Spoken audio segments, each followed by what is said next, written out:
Assalamualaikum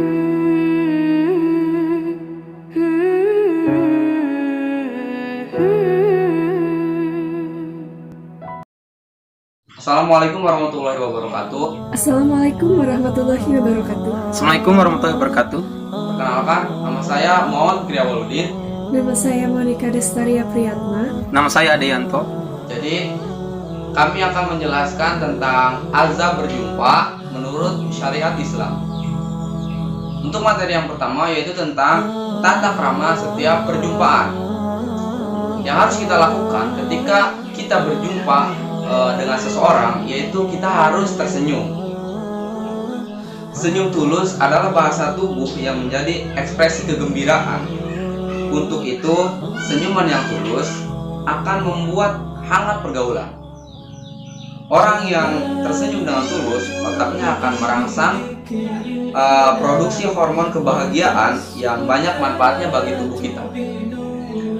Sebagian besar orang yang diberikan senyuman pun akan membalas dengan senyuman. Senyum balasan yang dilakukan dengan tulus merangsang pula produksi hormon kegembiraan. Rasulullah SAW telah mengajarkan kita agar banyak memberikan senyuman. Hal ini telah dicontohkan melalui keteladanan beliau dalam kehidupan sehari-hari. Ada suatu hadis yang menjelaskan tentang keteladanan Rasulullah SAW tentang tersenyum, yang berbunyi Bismillahirrahmanirrahim, wajib bi tabassama ila roni wala aslamtu mundu wassalama alaihilah sholat nabiyu hajabani ma qala anhullah rodiya Jarir an, yang artinya dari Jarir radhiyallahu an berkata, Nabi SAW tidak pernah melarangku untuk bertemu beliau semenjak aku masuk Islam, dan tidaklah beliau melihat aku melainkan beliau tersenyum ke wajahku. Rasulullah memerintahkan kita tersenyum dan menunjukkan wajah yang berseri-seri. Beliau bersabda, janganlah engkau remehkan perkara ma'ruf. Berbicaralah kepada saudaramu dengan wajah yang penuh senyum dan berseri, sebab itu bagian dari perkara yang ma'ruf.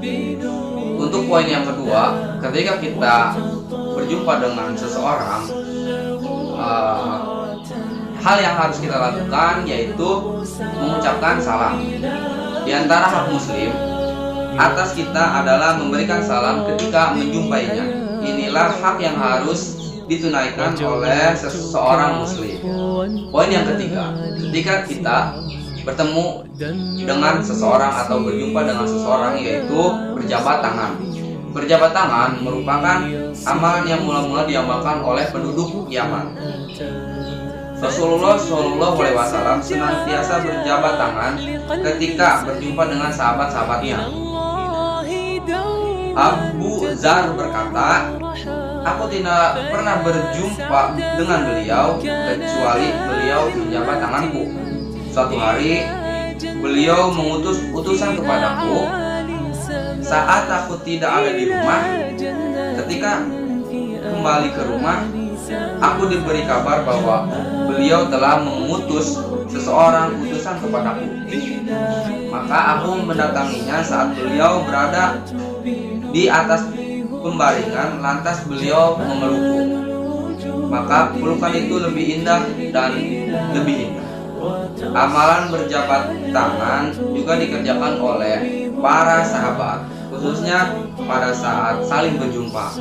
Dari Qatadah, ia berkata, aku bertanya pada Anas, apakah di antara sahabat-sahabat Rasulullah SAW biasa berjabat tangan? Dia menjawab, iya. Untuk materi selanjutnya akan dijelaskan oleh teman saya, yaitu Monika Destaria Priyatna. Fungsi berjabat tangan. Yang pertama, menghilangkan kedengkian. Sabda Nabi Muhammad SAW yang artinya dari Atta bin Abu Muslim, Abdullah al-Qurasani berkata, Rasulullah SAW bersabda, hendaklah kalian saling berjabat tangan niscaya akan hilanglah kedengkian. Hendaklah kalian saling memberi hadiah, niscaya akan saling mencintai dan menghilanglah permusuhan. Yang kedua, dosa diampuni. Sabda Nabi Muhammad SAW yang artinya dari Abu Ishaq dari Al-Bara bin Azib, ia berkata, Rasulullah SAW bersabda, tidaklah dua orang muslim yang berjumpa dan saling berjabat tangan, kecuali dosa keduanya akan diampuni sebelum mereka berpisah. Sabda Nabi Muhammad SAW yang kedua artinya dari Al-Bara bin Azib, ia berkata, Rasulullah SAW bersabda, jika dua orang bertemu kemudian saling berjabat tangan dan memuji Allah serta meminta ampun kepadanya, maka keduanya akan diberi ampunan. Yang ketiga, penghormatan kepada orang yang dijumpai. Hadis Nabi Muhammad SAW yang artinya dari Ibnu Mas'ud dari Nabi SAW, beliau bersabda, termasuk kesempurnaan penghormatan adalah berjabat tangan. Hadis dari Abu Umayyah dari Nabi SAW bersabda, termasuk kesempurnaan menjenguk orang sakit adalah salah seorang dari kalian meletakkan tangannya di atas dahinya atau di atas tangannya lalu bertanya keadaannya. Dan kesempurnaan penghormatan di antara kalian adalah berjabat tangan. Itu tadi fungsi berjabat tangan yang sudah dijelaskan oleh Monica Destaria Priyatna. Dan sekarang kita masuk ke materi selanjutnya yang akan dijelaskan oleh teman saya, yaitu Adeyanto. Di sini saya akan menjelaskan bagaimana cara berjabat tangan yang baik. Yaitu yang pertama dengan cara berjabat tangan dengan penuh kehangatan. Rasulullah senantiasa menunjukkan kehangatan dan perhatiannya kepada orang yang berjabat tangan dengannya. Beliau selalu tersenyum dan menatap wajahnya. Bahkan beliau tidak pernah melepaskan tangannya terlebih dahulu sampai saat berjabat tangan. Hal ini sebagaimana disebutkan dalam hadis berikut, yang artinya dari Anas bin Malik berkata, apabila ada seorang menemui Nabi SAW lalu berjabat tangan dengannya, beliau tidak melepaskan jabat tangannya sampai lelaki tadi yang melepaskan terlebih dahulu, dan beliau tidak memalingkan wajahnya dari wajah orang yang menemuinya sampai lelaki itu yang lebih dahulu memalingkan wajahnya, dan beliau tidak pernah terlihat mengedepankan kedua lututnya di hadapan para sahabatnya. Cara berjabat tangan yang kedua yang baik adalah dengan cara tidak berjabat tangan dengan lawan jenis. Yang artinya laki-laki berjabat tangan dengan laki-laki dan perempuan berjabat tangan dengan perempuan.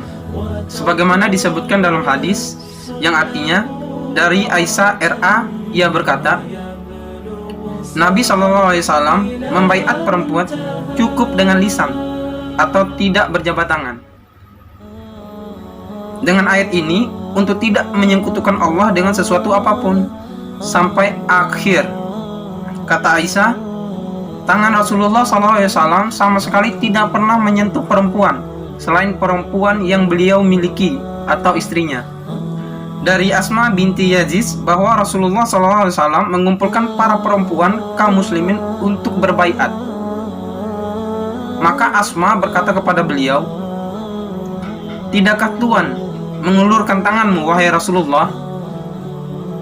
Rasulullah SAW bersabda kepadanya, sesungguhnya aku tidak berjabat tangan dengan perempuan, akan tetapi aku hanya sekedar mengambil sumpah dari mereka. Hadis lain yang juga dari Asma binti Yazid, dia berkata Rasulullah SAW bersabda, sesungguhnya aku tidak berjabat tangan dengan perempuan yang merupakan istri atau mahramnya. Cara berjabat tangan yang baik yang ketiga adalah berjabat tangan dengan orang junub. Kita dibolehkan berjabat tangan dengan orang yang berhadas, termasuk hadas besar, Hal ini didasarkan pada hadis berikut yang akan saya bacakan. Dari hadis dari Huzaifah bahwasanya Nabi SAW pernah bertemu dengannya, kemudian beliau mengulurkan tangan kepadanya untuk berjabat tangan. Namun Huzaifah berkata, sesungguhnya saya sedang junub. Maka beliau bersabda, sesungguhnya orang muslim itu tidak najis. Dari Abu Hurairah bahwa Nabi SAW bertemu dengannya, sedangkan ia dalam keadaan junub. Abu Hurairah berkata, lalu aku bersembunyi dan mandi, baru kemudian aku datang lagi. Beliau bertanya, kamu di mana? Atau beliau mengatakan, kamu pergi kemana? Aku menjawab, sesungguhnya dalam keadaan junub. Beliau bersabda, orang muslim itu tidak najis. Selanjutnya yang keempat adalah bentuk penghormatan dalam perjumpaan. Tersenyum, mengucap salam, berjabat tangan, dan memandang wajah merupakan bentuk penghormatan yang dituntunkan Rasulullah SAW kepada orang-orang yang dijumpai. Beliau selalu tersenyum saat berjumpa dengan para sahabat-sahabatnya. Beliau berjabat tangan dengan sahabat-sahabatnya yang beliau jumpai dan tidak melepaskan sampai orang tersebut melepaskannya. Beliau memandangi wajah yang berjabat tangan dengan pandangan yang menyejukkan. Tidak memalingkan wajahnya sampai orang tersebut memalingkan wajahnya. Apa yang dilakukan Rasulullah SAW tersebut merupakan bentuk penghormatan kepada orang lain yang dijumpainya, dan pasti membuat mereka merasa tersanjung. Beliau tidak pernah menjabat tangan sahabat sementara pandangannya diarahkan ke tempat lain. Secara psikologis, kita akan merasa dianggap tidak berharga oleh seseorang yang berjabat tangan, sementara matanya menatap ke arah lain, apalagi sambil bicara dengan orang lain. Teladan yang berikan Rasulullah SAW dalam setiap perjumpaan sudah cukup membuat orang-orang yang dijumpai merasa sangat terhormat. Untuk memberikan penghormatan, kita tidak perlu melakukan dengan sikap-sikap yang berlebihan seperti membungkukkan badan, berjongkok, dan lain sejenisnya. Sabda Rasulullah SAW sabda dari Anas bin Malik, dia berkata, wahai Rasulullah, apakah sebagian kami harus membungkuk kepada sebagian yang lain? Beliau menjawab, tidak. Kami bertanya lagi, apakah sebagian kami boleh memeluk sebagian yang lain? Beliau menjawab, tidak. Akan tetapi saling berjabat tanganlah kalian. Berdasarkan beberapa uraian di atas, kita bisa meneladani contoh-contoh yang telah diberikan Rasulullah